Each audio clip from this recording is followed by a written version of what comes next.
Hi, welcome to Sci Curious. This is the episode where I talk about the weird thing that happened to me that changed my mind about everything. And I think it's only fair that we start with me. I'm trying to make a safe place for people to come and tell their stories. So I'll go first. um, this happened to me when I was 19. Um, I was a college student studying biology. I had intended to go to medical school eventually because my goal was really to help people. I wanted to be able to help people. And I loved Western science because it helped me make sense of the world. It helped quantify it and organize it. And like, I just really loved how science worked. And I became a true Western empiricist. I really loved the system of science. But at the same time, I was also sick and my Western doctors weren't really helping. Um, I went to dermatologist after dermatologist to try to discover why I had a rash over about 80% of my body. And it was not fruitful. I started with a local dermatologist and then I went up the chain to a better dermatologist and then I went to a really expensive dermatologist and they all said, atopic dermatitis, which is just sort of the shorthand for topical skin irritation. They all wanted to give me steroids. And at 19, I knew what steroids would do to my body, and I wasn't interested in being on steroids. And so I finally asked this very expensive, very hoity toity dermatologist, look, what can I do to discover what's causing this? And he looked me right in the eye and said, you'll never find out what's causing this. And I felt completely abandoned by this doctor and by all doctors of the Western ilk who were completely uninterested in curing me. They just wanted to give me something for my symptom. That's a separate topic. But it forced me into a position where I didn't know what to do next, but I knew that steroids were not the way I was going to live my adulthood. I mean, that's just what that does to your health is a disaster. So it was recommended to me that I go see an Oriental Medicine Doctor who was not far from where I lived. And I didn't know what that meant, but I had tried everything that I knew to do, so I went to see this person. And I filled out the application. It just said college student, really basic information, name, phone number, because I was covered under my mother's insurance because I was a kid. And this guy didn't know a thing about me, and I didn't know a thing about him. And I get into his office, and he's really unusual, and it doesn't look like a regular doctor's office. And eventually, after some conversation, we get to the point where he is testing me using kinesiology. And if you're not familiar with kinesiology, here's my layman's definition for it, which is probably not entirely accurate, but it is using body to tell you what it needs. So instead of answering a questionnaire and checking boxes, or instead of the doctor observing things about you and maybe running some blood tests, you create a muscle resistance test with the body and ask it yes/no questions.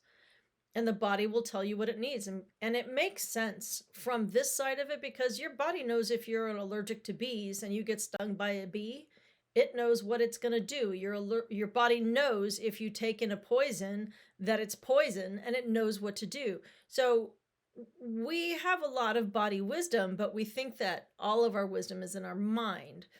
So he was speaking directly to my body using this testing system. And he also had this very complicated setup off to the side with a Macintosh and a tray, like an aluminum tray full of little tiny holes, and then all these billions of little vials with Chinese writing on them, so I had no idea what they said. And he was testing these substances to see what my body thought of them. And after about 5 minutes of this, the muscle resistance testing was to keep my two fingers together, and he would try to separate them. He would try to separate them. And after about 5 minutes, I was having a harder and harder time keeping my fingers together. And my rationale for that was, well, of course, because this guy's trying to pry them apart all the time, and these muscles aren't used to this. So why would that be going well? Of course, they're getting weaker. But eventually, as he's switching out these vials and then testing and then switching them out again and testing, and then he's clicking on his Macintosh, going down some path with this, he looks at me and he says, "This doesn't make any sense." And I'm thinking, yeah, I can't even put my fingers together, much less hold them together. Like they're just limp. He said, "Do you work with cattle?" And I thought, oh, I'm here with a quack. Like this was a waste of time and money, but no, sir, I don't work with cattle. He goes, "Oh, this really doesn't make any sense." Click, click, click.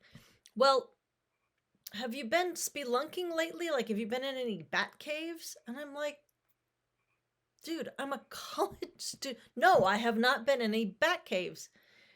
And he goes, "This really doesn't make sense because you're testing positive for the antibodies to leptospirosis, which is a cattle disease, or you can get it from bat guano." And my jaw dropped because my part-time job that I did as a college student was I worked at a veterinary hospital.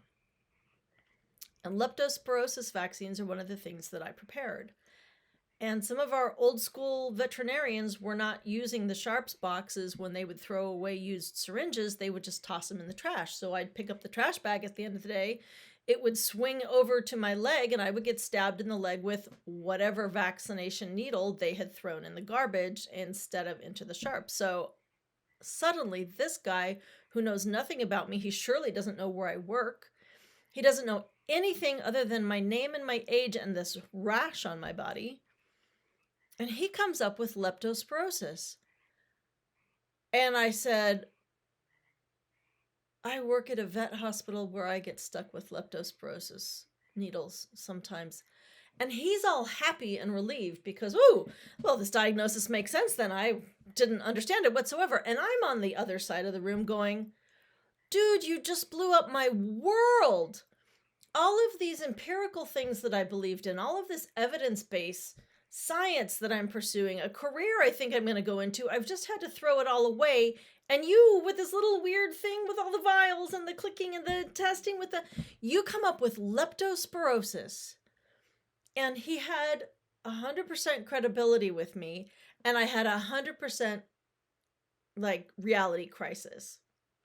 Now, it turns out the thing that was causing the rash was unrelated to the leptospirosis, but the leptospirosis showed up first because it was a bigger problem to my body in the short term. And that's how these things present themselves with kinesiology. The hot topic gets addressed first. This other thing had been chronic and had been going on for a long time. We got that solved eventually because now I had no choice. I had to believe this guy. What he did was right.